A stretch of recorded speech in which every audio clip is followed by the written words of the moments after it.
Hi, it's me again with Corel Draw Tips and Tricks. Somebody's using the graph paper tool on this and then using the lens effect, and this is pretty cool. It looks like it just pops out. But he wants to make, let's see what the nudge factor said, 20 inches. Well, this thing's 15. He wants to take this and make it blue, but he doesn't want it that dark. So if he holds down the control button and clicks on white one time, he just gets a spinning cursor of death. And if you do it like 5 times, it'll sit there for a minute trying to change the color.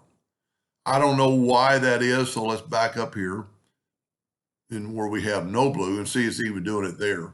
So my suggestion on this, with this selected, hold down your shift key and make it new and double click on your rectangle. There it is. And then nudge that out of the way. I actually got more than one. I'm impatient. Okay. Then make that blue. And you can actually go ahead and put it over there. Go up to Object, Order, back a page, and then nudge it over.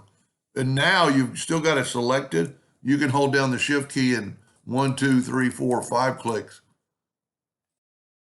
I wouldn't hold down you hold down the control button. 1, 2, 3, 4, 5, 6. So see it's not spinning. I'm hoping I'm getting white. So you can click on it as many times as you want, and it's doing it. It's because it's changing that.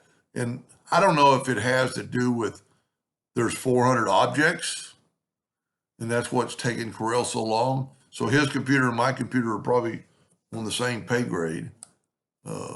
Not the latest and the greatest. So if you ever have trouble with the table tool and trying to make it a different color, think about that next time and just make a backing for the color. You see, we just have a backing and put that back where it was, and you can easily change the color. Anyway, hope that helped them a little bit. Thank you for watching.